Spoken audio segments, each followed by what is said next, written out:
Hello everybody, this is Matt from Womble Racing. Welcome back to the global headquarters of Womble Racing. In today's video I'll be taking you through how to change the brake pads on an R6, but this job can be done with this method pretty much on any other bike. Most bikes have this sort of setup as long as you've got a disc brake, so stay tuned for that. This is following a request from a follower over on Instagram, so at project_thrust mode. Thank you very much for the request, all the way from Austria. Big up yourself, give that person a follow, and stay tuned. Let's get into it. Let's take you through what we're going to need then. Kitchen roll.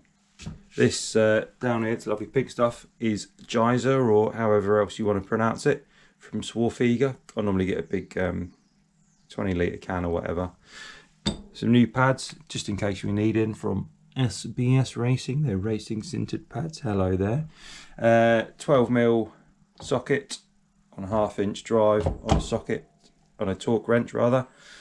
Some point nose pliers, copper grease, some brake disc cleaner, and a handful of gloves. Let's get into it. Let's take you through what we're going to need then. Kitchen roll.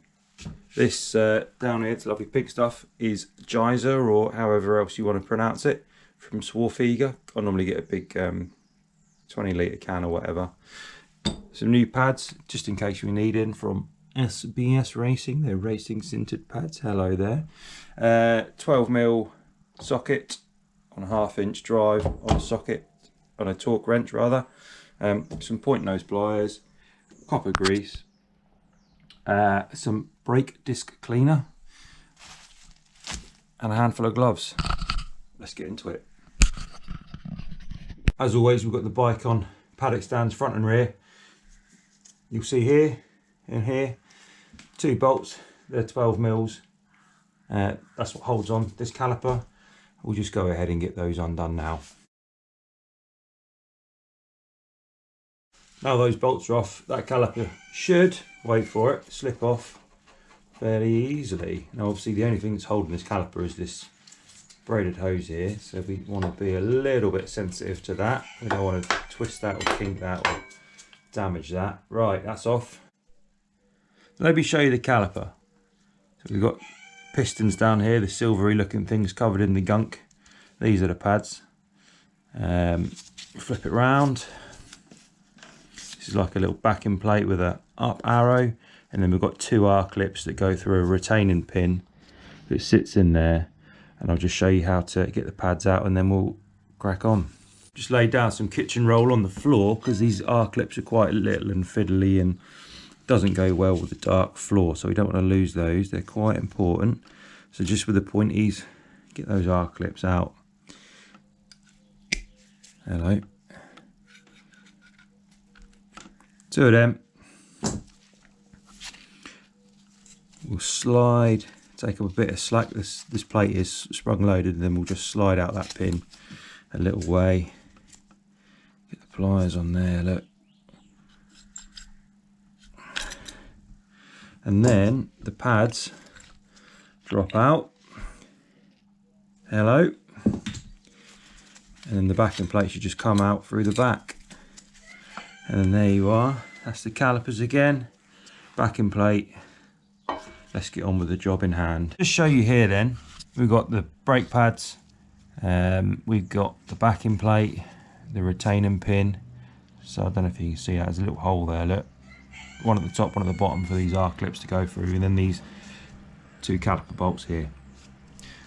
Looking at the pads, there is some meat on there still for a fair bit. So we're nowhere near the limit. They don't need changing yet, but sticking them back in is exactly the same as what it would be if they're new pads. Sorry, forgot to mention at the start, bucket of hot soapy water. What we're going to do is we're going to give the caliper a good clean up. It's not too bad, it's just covered in a bit of brake dust, and then we'll have a look in here. Look, the pistons, they're all a bit minging, so we'll just get some brake cleaner on them and give those a clean up.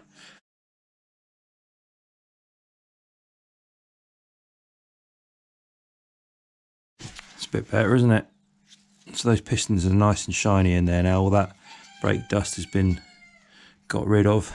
Also going to have a look at the pistons themselves. They're not scored or scratched or dented in any way, so well pleased with that. We'll just push these pistons back in and get on with the next bit. What I've done is taken the backing off the pads here. They're a little bit gunked up with brake dust and copper grease.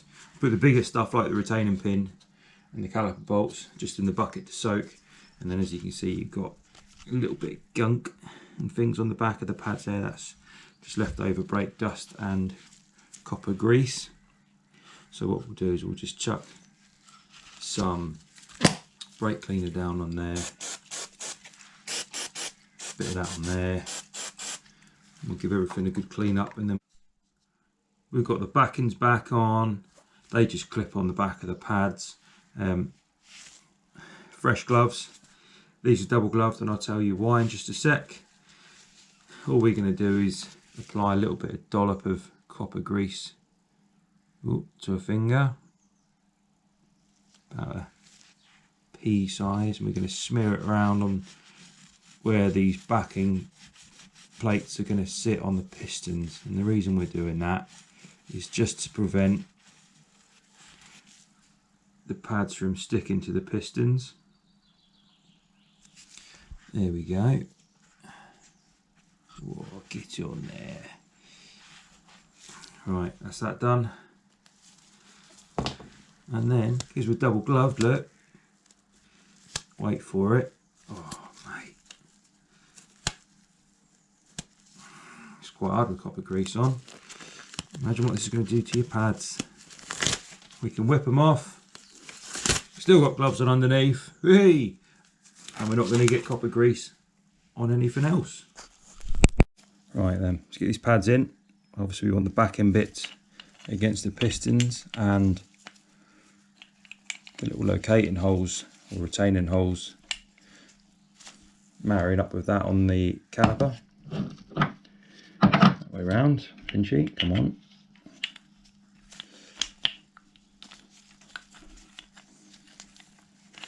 Get these roughly lined up somewhere in the right place. Put the backing pin in behind, separating the pads like so. That is all roughly lined up, and then all we're going to do is pop the retaining pin back through everything that's in there. So the brake pad, the retaining pin, the last brake pad, come here. There we go, last brake pad, and then just the rest of the caliper. Where is it? That's so fiddly.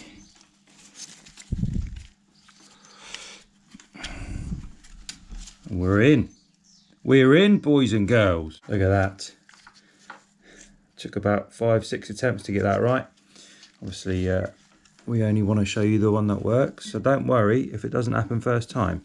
Last job, get the retaining pins back through the holes, make the job easy for yourself, and just line up that bar first, so you've actually got good access to the holes. There you go. That's just to prevent that bar now from slipping out either way, and that'll hold everything in nice and securely. Let's get the caliper back on the bike and then we're good to go. Get the caliper back on. There you go, bit of a gap there. This obviously wants to be sitting in between those two pads. I am holding the pads apart with my thumb, giving them a bit of room just to slide into the disc. We'll line up the mounting holes. There we go, come on, there we go, that's got it. There's one, there's the other. The only thing I will say is if you've pushed your pistons back to make this job a bit easier, pump the brake first while you're static to get those pistons back out and touching the disc again. You're gonna have a bit of a whoopsie if you're coming into it, into the first corner or your first ride or whatever you do.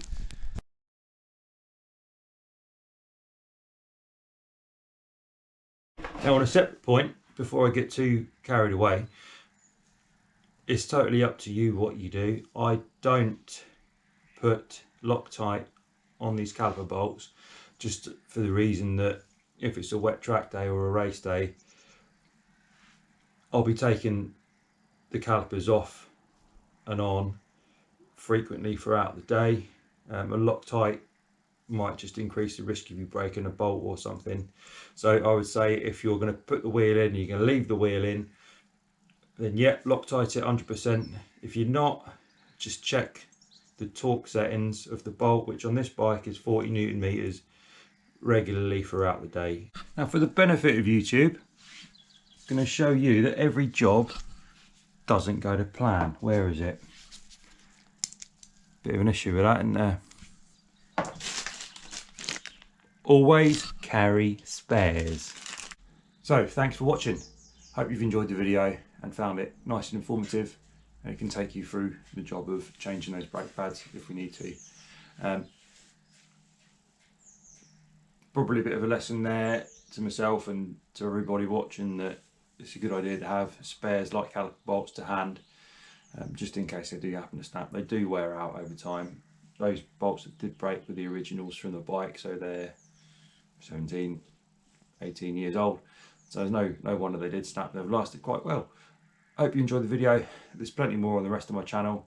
If you haven't done so already, please subscribe. If you have done, thank you very much. Big up yourself, and I'll see you in the next video. I've got a lot of wiring to do next today. Can't wait.